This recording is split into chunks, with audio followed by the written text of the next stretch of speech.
الگوی نموداری سر و شانه.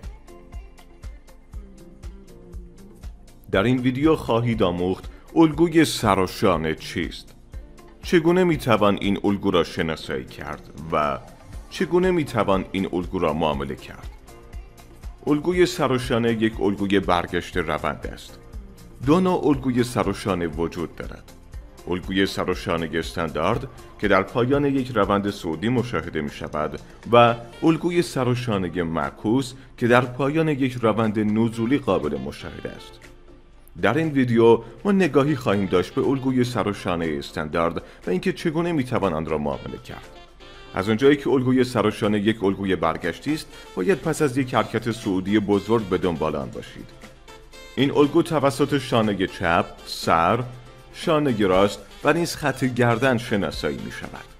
حال که می دانید شکل این الگو چگونه است، بیایید نگاهی داشته باشیم به دو روش برای معامله این الگو.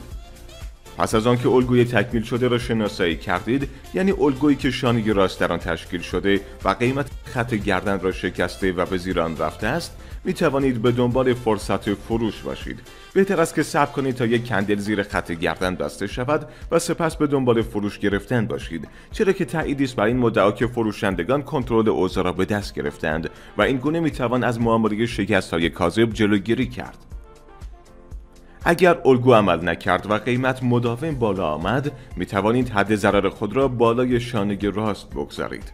برای محاسبه حد سود، فاصله بین سر تا خط گردن در الگو را اندازه گیری کرده و سپس به همان اندازه در جهت شکست از خط گردن پایین بیایید.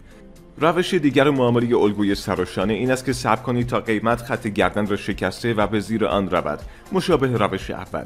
توجه داشته باشید که چون این حالتی شکست حمایت در نظر گرفته می شود.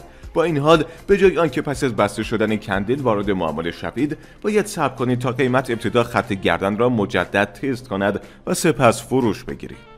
چرا که حالا بسیاری از معامله‌گران این سطح را یک سطح مقاومت می‌دانند.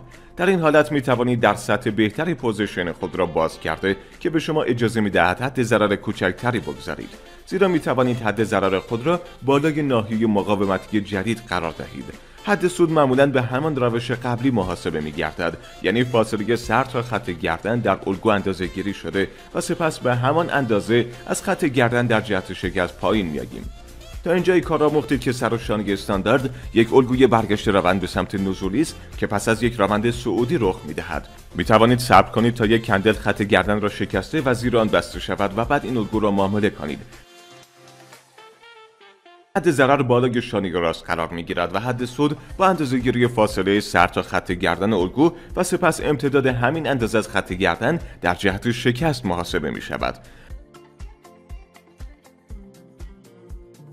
همچنین می توانید صبر کنید تا قیمت خط گردن را که به نوعی خط حمایت است بشکند. سپس هنگامی که قیمت مجددا خط گردن را لمس کرد، وارد معامله شویم. حد ضرر درباره سطح مقاومت قرار می گیرد و حد سود با اندازه‌گیری فاصله سر تا خط گردن الگو و امتداد همین اندازه از خط گردن در جهت شکست محاسبه می شود.